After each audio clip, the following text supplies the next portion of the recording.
Assalamualaikum warahmatullahi wabarakatuh. Perkenalkan, nama saya Anissa Oktaviana Herawati dengan NIM 23070190034. Assalamualaikum warahmatullahi wabarakatuh. Perkenalkan, nama saya Vivi Utami dengan NIM 23070190070.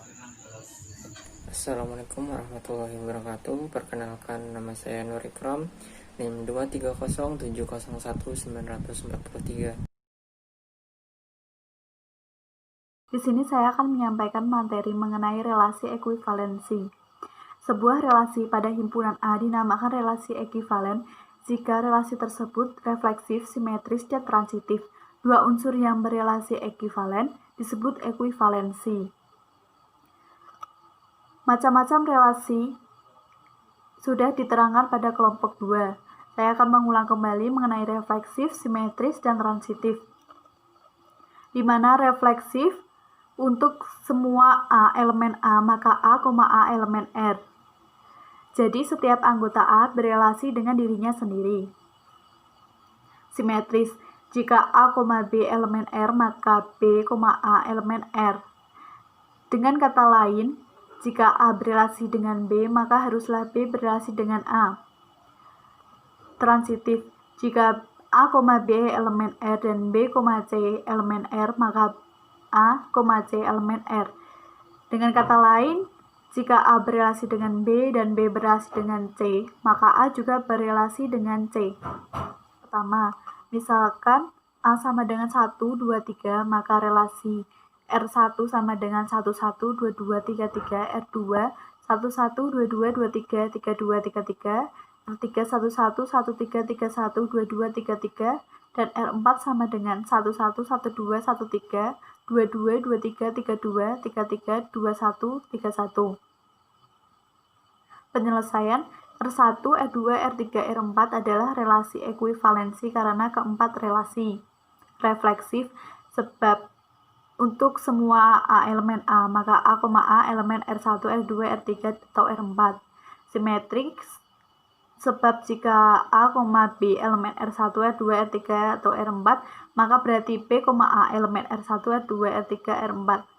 Transitif, sebab jika A, B elemen R1, R2, R3, dan R4, dan B, C juga elemen R1, R2, R3, dan R4, maka berarti A, C elemen R1, R2, R3, dan R4.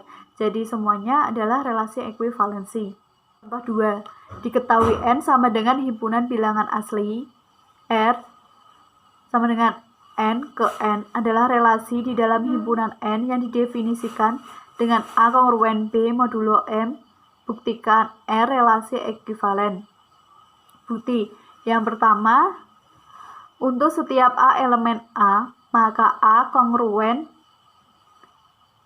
A modul M, sebab A kurangi A sama dengan 0M. Sifat refleksif 2. Jika A kongruen B modul M, maka A kurangi B sama dengan KM.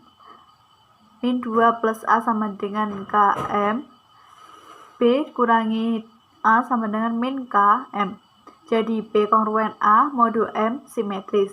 3. Jika A kongruen B modul M dan B C modul M, maka A kurangi B sama dengan K1M.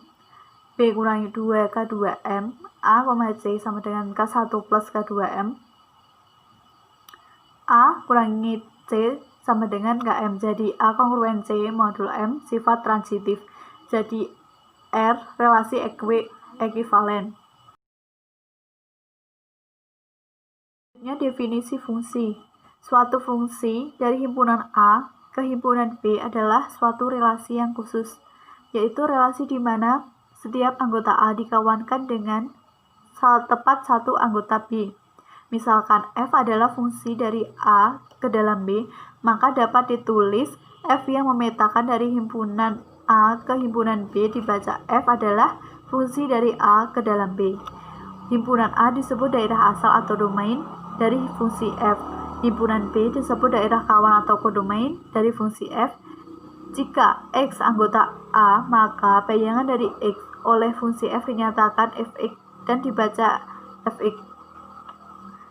Jika pemetaan F dari himpunan X ke himpunan Y dengan X anggota A dan Y anggota B, maka Y disebut bayangan dari X oleh fungsi dan dapat ditulis Y sama dengan fx. Perhatikan diagram panah dalam gambar di atas. Pertama, bukan pemetaan sebab B anggota A dikawankan dengan 2 anggota B. Yang 2 dan 3 adalah fungsi, sebab setiap anggota A dikawankan dengan tepat 1 anggota B. Dan yang ketiga, bukan fungsi sebab B anggota A tidak dikawankan dengan 1 anggota B. Contoh fungsi, diketahui A himpunan 1, 2, 3, dan 4, dan B 3, 4, 5, 6, 7.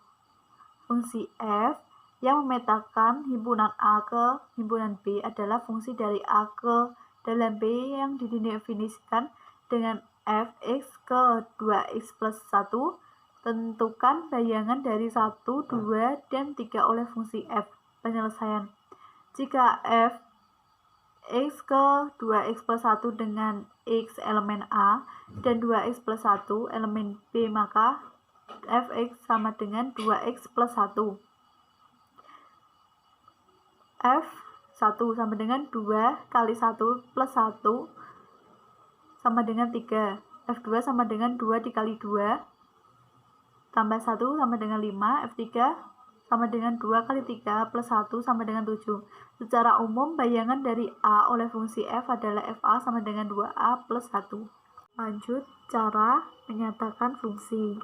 Diketahui fungsi F yang memetakan himpunan A ke himpunan B adalah fungsi dari A dalam B dengan fungsi F x ke 2x plus 1, A sama dengan 1, 2, 3, 4, 5, dan B 1, 3, 5, 7, 9, 11, maka fungsi F dapat dinyatakan dengan satu rumus fungsi, yaitu fx plus 2x plus 1, 2 himpunan pasangan berurutan.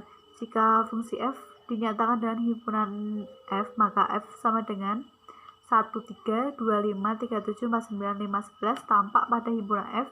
Setiap elemen A menjadi elemen pertama pada tepat satu pasang saja. 3. Diagram panah. Bisa lihat pada gambar PPT bahwa anggota A dipetakan di anggota B. Keempat, grafik kartesius. Kelima, formula pengisian nilai. Contoh F adalah fungsi yang memetakan jumlah bilangan bulat menjadi kuadratnya. Dan terakhir, kode program.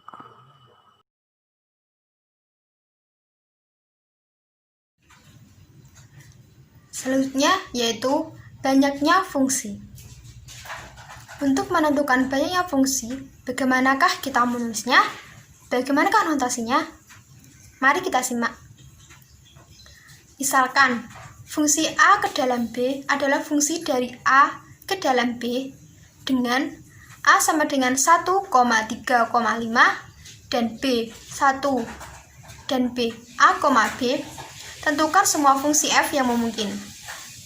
Penyelesaiannya, misalkan fungsi-fungsi tersebut dinyatakan dengan himpunan pasangan berurutan, maka dapat dituliskan F1 sama dengan kurung buka 1, A, 3, A, 5, A. F2 himpunan 1, A, 3, A, dan 5, B. F2 1, A, 3, B, 5, A. F4 1, B, 3, A, 5, B. F5 1, B, 3, B, 5, A. F6 1, B, 3, A, 5, B. F7 1, A, 3, B, 5, B. Dan F8 1, B, 3, B, 5, B. Ternyata untuk jumlah A sama dengan 3 yaitu 1, 3, 5, dan jumlah B sama dengan 2 yaitu A, B, maka banyaknya fungsi f dari A ke dalam B sama dengan 2 pangkat 3 sama dengan 8. Tadi terdapat 8 pasangan berurutan. Maka hasilnya yaitu banyaknya fungsi yaitu 8. Atau secara umum dapat kita tuliskan jika f adalah fungsi dari A ke dalam B dengan jumlah A sama dengan A kecil dan jumlah B sama dengan B kecil, maka banyak fungsi dari A ke dalam B adalah B pangkat A. Selanjutnya yaitu jangkauan dari fungsi. Terdapat, kita misalkan A sama dengan A, B, C, D, E, dan B 1, 2, 3, 4, dan 5. Fungsi A ke dalam B adalah fungsi dari A ke dalam B. Maka dapat kita tuliskan atau kita nyatakan pada grafik berikut. Dapat diketahui domainnya A yaitu A, B, C, D, E, dan kodomainnya 1, 2, 3, 4, dan 5. Dari gambar tersebut dapat panah A kedua, B juga kedua, C ke dalam 3, D ketiga, E keempat. Dan kita ketahui bahwa 2 merupakan bayangan dari A dan juga 2 bayangan dari B, 3 bayangan dari C dan D, dan 3 bayangan dari D. Yang terakhir 4 bayangan dari C. Himpunan semua bayangan dari A tersebut yaitu 2, 3, dan 4. Himpunan tersebut disebut juga dengan jangkauan atau rank atau daerah hasil dari fungsi f. Dapat kita tuliskan dengan f kurung buka A. Jenis fungsi terbagi menjadi 4, yaitu fungsi 1,1 atau disebut dengan injection. Yang kedua, fungsi kepada atau disebut dengan surjection. Fungsi bijektif. Dan yang keempat, fungsi satuan. Mari kita ulas keempat fungsi tersebut dan apakah perbedaan dari keempat fungsi tersebut. Yang pertama yaitu fungsi 1,1 atau injection. Misalkan fungsi A ke dalam B adalah fungsi dari A ke dalam B, maka f disebut fungsi 1,1 jika dan hanya jika setiap x, x1, x2 elemen A, x1 tidak sama dengan 2, maka fx1 tidak sama dengan fx2. Lebih jelasnya berikut contohnya. Misalkan fungsi G R ke dalam R definisikan dengan rumus fx sama dengan 2x per 1, maka G merupakan fungsi 1. Apakah iya? Mari kita buktikan. Bukti, misalnya x, y dan x aksen, y elemen dari f.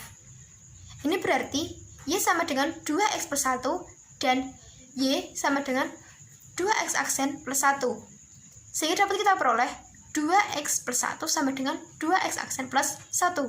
Karena y sama dengan y, sehingga turunnya 2x plus 1 sama dengan 2x aksen plus 1. Dengan sama-sama menambahkan kedua sisi min 5 dan min 5 dan mengalihkan kedua sisinya dengan setengah, maka akan diperoleh x sama dengan x aksen. Jadi, fungsi fx 2x per 1 adalah injektif karena memenuhi x sama dengan x aksen. Sehingga fx sama dengan fx. Selanjutnya, itu merupakan contoh dari fungsi 1,1. Kemudian sekarang, misalkan fungsi r ke dalam R didefinisikan dengan rumus fx sama dengan x kuadrat. Mengapa itu bukan suatu fungsi satu-satu? Yaitu kita misalkan untuk Y sama dengan fx sama dengan 4, maka terdapat 2, yaitu 2 atau dan 2 dan min 2 yang jelas tidak sama.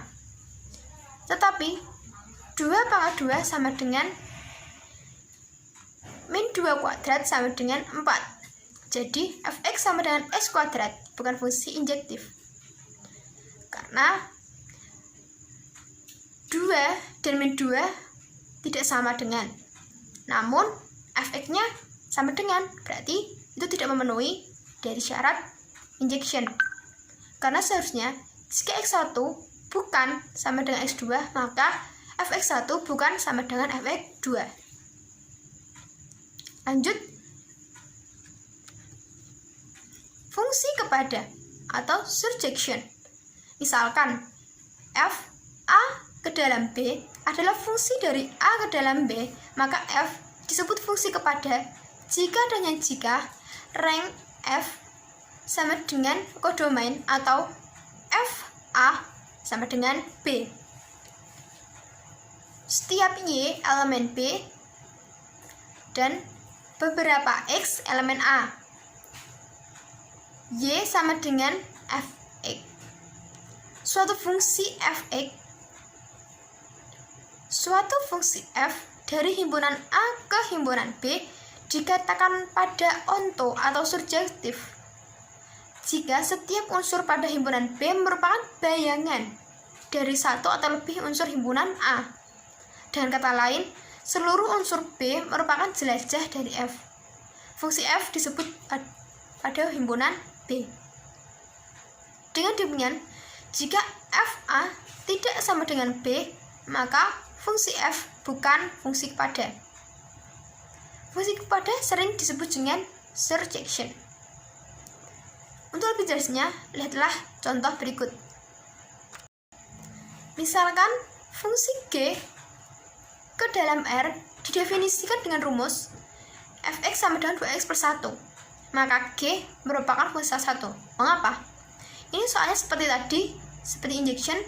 Pada soal contoh soal injection, surjection, dan bijektif nanti soalnya akan sama, yaitu 2x per 1 dan x kuadrat, agar lebih mudah menentukan apakah itu fungsi surjektif, bijektif, atau injektif. Kita buktikan apakah ini benar fungsi kepada. Fungsi tersebut adalah fungsi kepada. Mengapa? Karena jika kita ambil sembarang y elemen Rf, maka terdapat x sama dengan y min 1 per 2.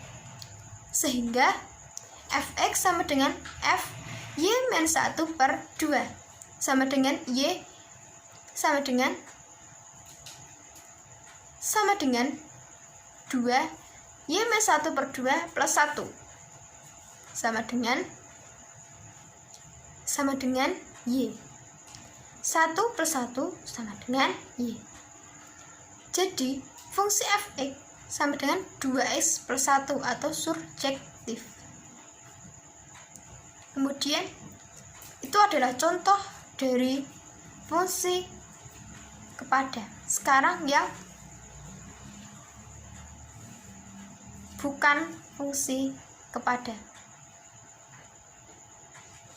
Misalkan fungsi f R maka R didefinisikan dengan rumus fx sama dengan x kuadrat, maka f bukan fungsi kepada.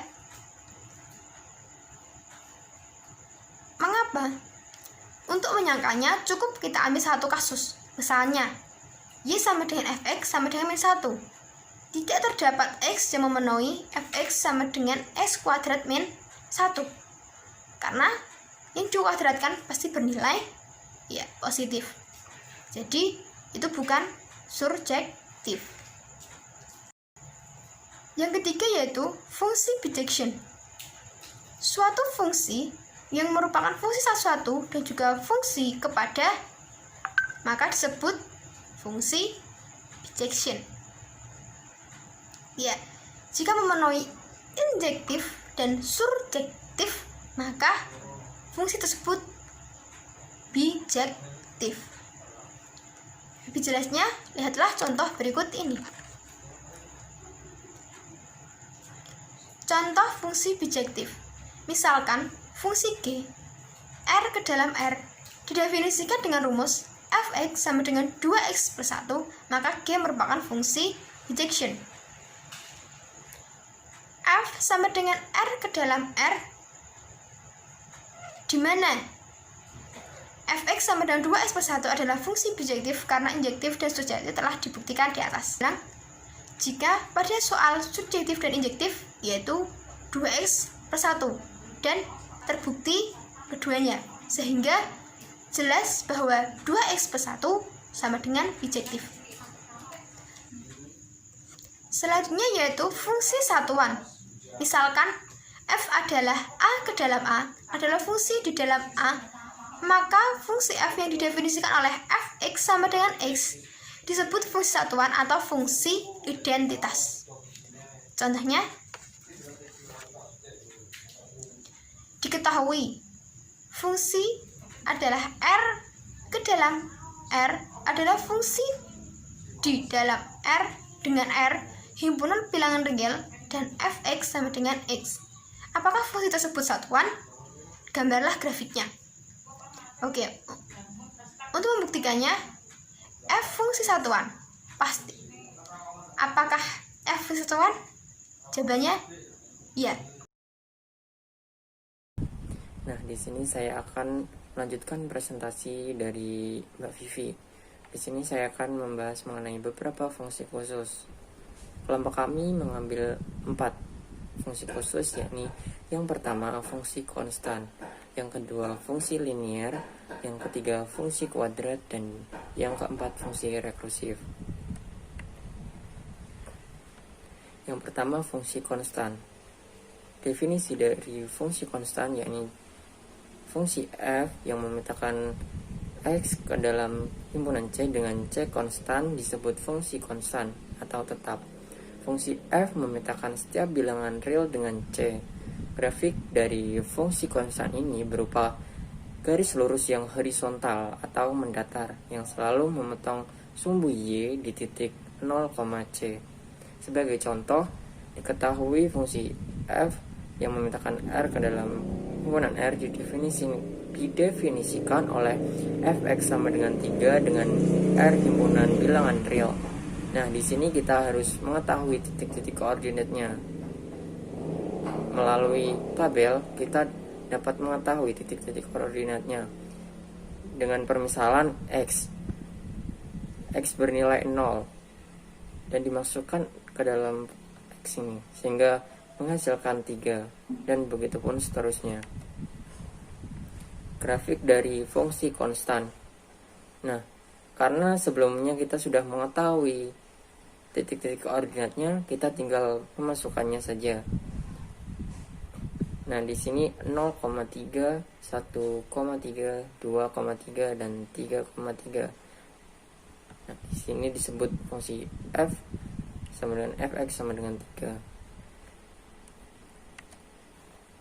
Yang kedua yakni fungsi linear. Definisi dari fungsi linear yaitu fungsi pada bilangan real yang didefinisikan fx sama dengan ax plus b dengan a dan b konstan dan a tidak sama dengan 0 disebut fungsi linear. Bentuk umum fungsi linear y sama dengan fx sama dengan ax plus b dengan a, b himpunan bagian r dan a tidak sama dengan 0. Grafik fungsi linear berupa garis lurus yang mempunyai kemiringan dan selalu memotong sumbu y di titik 0, b dan memotong sumbu x di titik min b per a, 0. Untuk menggambar grafik fungsi linear bisa dilakukan dengan dua cara, yakni yang pertama dalam membuat tabel, yang kedua dengan menentukan titik potong dengan sumbu x dan sumbu y.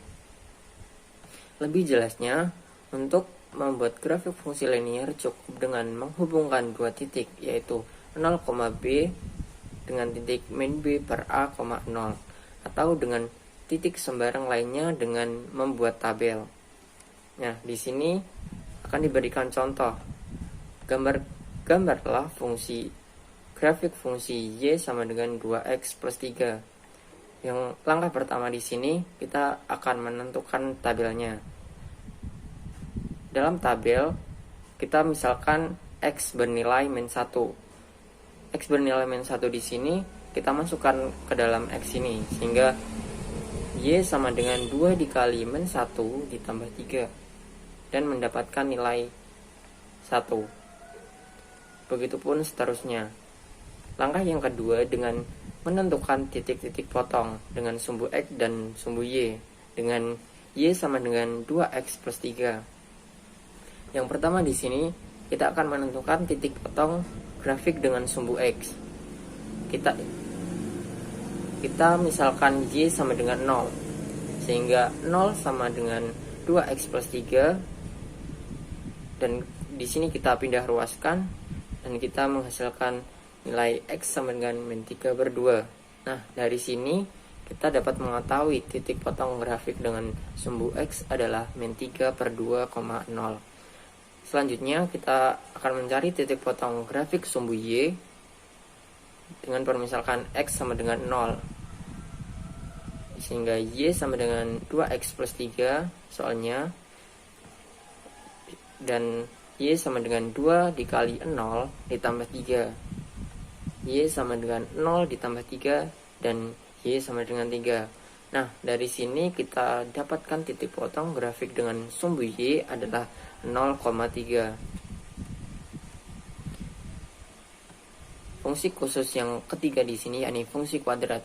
Definisi dari fungsi kuadrat yaitu fungsi f yang memetakan r ke dalam r yang ditentukan oleh rumus fx sama dengan ax kuadrat ditambah bx ditambah c, dengan a, b, c himpunan bagian r dan a tidak sama dengan 0. Bentuk umum fungsi kuadrat adalah fx sama dengan ax kuadrat ditambah bx ditambah c, dengan a, b, c, dan a tidak sama dengan 0. Pembatasan a tidak sama dengan 0 menjamin bahwa persamaan y sama dengan ax kuadrat ditambah bx ditambah c bukan fungsi linear. Grafik fungsi kuadrat ini biasanya berbentuk parabola, maka sering disebut juga fungsi parabola. Grafik fungsi kuadrat ada yang memotong sumbu x di dua titik dan ada yang menyinggung sumbu x, dan ada yang tidak memotong sumbu x, tergantung dari nilainya. Jika a lebih dari 0, parabola akan terbuka ke atas sehingga mempunyai titik balik minimum, dan jika a kurang dari 0, parabola terbuka ke bawah sehingga mempunyai titik balik maksimum.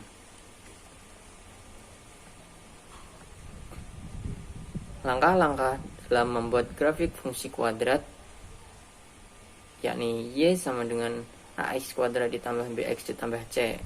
Nah, langkah-langkahnya yaitu yang pertama yaitu tentukan pembuat nol fungsi dengan y sama dengan 0 atau fx sama dengan 0. Dan yang kedua, tentukan sumbu simetri.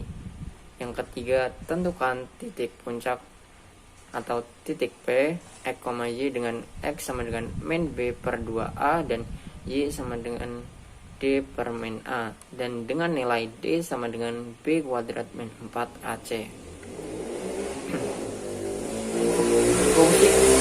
Fungsi khusus yang keempat ini yakni fungsi rekursif. Definisi fungsi rekursif yakni bentuk khusus dari suatu relasi. Sebuah fungsi dinamakan fungsi rekursif jika fungsi tersebut mengacu pada fungsi itu sendiri. Komponen penyusun rekursif atau fungsi rekursif meliputi nilai basis dan recurrence. Nilai basis merupakan nilai awal dari fungsi tersebut, sedangkan recurrent berfungsi untuk mendefinisikan argumen fungsi terkait dengan dirinya sendiri. Contoh, Fungsi rekursi yang sederhana adalah fungsi faktorial. Sebagai contoh, A nilai absisnya n faktorial sama dengan 1 untuk n sama dengan 0. B recurrence, n faktorial sama dengan n dikali buka kurung n kurang 1 kurung tutup faktorial untuk n lebih dari 1. Dengan demikian, saat ini akan menentukan nilai fungsi 4 faktorial. Nah, di sini sebagai contoh 4 faktorial, kita akan mencari nilai faktorial. Maka kita dapat mencarinya 4 faktorial sama dengan memasukkan ke dalam rumus ini, sehingga kita dapat 4 dikali 3 faktorial sama dengan 4 dikali 3 dikali 2 dikali 1. Dan kita akan menghasilkan nilai 24. Selanjutnya, fungsi komposisi. Definisi dari fungsi komposisi merupakan susunan dari beberapa fungsi yang terhubung dan kerjasama. Sebagai ilustrasi, jika fungsi f dan g adalah mesin yang bekerja beriringan, dan fungsi f menerima input berupa x yang akan diolah mesin f dan menghasilkan output berupa fx. Kemudian fx dijadikan input untuk diproses di mesin G sehingga didapat output berupa gfx atau G bundaran fx. Nah, di sini dapat disimpulkan komposisi fungsi dari fungsi f dan g dinyatakan oleh G bundaran f sehingga G bundaran fx sama dengan gfx. Selanjutnya, sifat-sifat komposisi. Sifat-sifat komposisi di sini ada 4. Jadi yang pertama, operasi pada fungsi komposisi tidak bersifat komutatif atau G bundaran fx tidak sama dengan f bundaran gx. Yang kedua, operasi bersifat asosiatif. Jika fungsi f A, B, G, B sampai C dan H sama dengan C, D, maka H bundaran G bundaran F, X dan H bundaran G bundaran F, X sama dengan H bundaran G bundaran F, X. Yang ketiga, fungsi E yang memetakan fungsi X ke dalam himpunan X disebut fungsi identitas atau fungsi netral, sehingga I bundaran F sama dengan F bundaran I sama dengan F. Yang keempat. Nah, selanjutnya sifat fungsi komposisi yang keempat, yakni jika fungsi F yang memetakan X ke dalam Fx dan fungsi G yang memetakan X ke dalam Gx yang terdefinisi pada suatu domain sedemikian hingga diperoleh F bundaran G sama dengan G bundaran F sama dengan I, dan I adalah fungsi identitas, maka G dapat dinyatakan sebagai inverse, dan F dapat ditulis dengan F inverse sama dengan F inverse bundaran F sama dengan I. Contoh soal. Nah, di sini sebagai contoh soal, jika fx sama dengan x ditambah 5 dan gx sama dengan x kuadrat, maka g bundaran fx adalah, sebagai penyelesaiannya, kita dapat menulis bahwa g bundaran fx sama dengan g bundaran fx. Nah, selanjutnya kita mengambil nilai fx di sini, yakni x plus 5, dan masukkannya ke sini. Nah, selanjutnya g bundaran f sama dengan g dengan nilai x-nya x plus 5. Nilai x plus 5 di sini kita memasukkan ke fungsi gx yang sama dengan x kuadrat, sehingga x kuadrat dengan memasukkan nilai x plus 5, yakni x plus 5 kuadrat. Nah, di sini sehingga dapat ditentukan yakni G bundaran fx sama dengan x kuadrat ditambah 10x ditambah 25. Sebagai contoh yang kedua, jika fx sama dengan 2x ditambah 3 dan f bundaran gx sama dengan 2x kuadrat ditambah 6x min 7, maka gx adalah penyelesaiannya f bundaran gx sama dengan 2x plus 6x min 7. F bundaran gx di sini yakni fgx sama dengan 2x kuadrat ditambah 6x min 7. Kita masukkan di sini kan kita mencari nilai dari gx. Nah, sehingga dalam fgx di sini fungsi f di sini kita memasukkan gx-nya 2gx ditambah 3 sama dengan 2x kuadrat ditambah 6x min 7. Nah, selanjutnya kita memindah ruaskan 3 sehingga kita mendapatkan hasil min 10. Nah, sehingga di sini kita dapat mengetahui nilai dari gx sama dengan x kuadrat ditambah 3x min 5. Karena di sini 2 dibagi 2, 6 dibagi 2, 10 dibagi 2 hingga menghasilkan x kuadrat ditambah 3x min 5. Materi yang selanjutnya yakni fungsi inverse. Definisi dari fungsi inverse di sini yakni jika fungsi f yang memetakan himpunan A ke dalam B memiliki relasi dengan fungsi G yang memetakan himpunan B ke dalam A, maka fungsi G di sini merupakan inverse dari f dan ditulis f pangkat min 1 atau G sama dengan f pangkat min 1.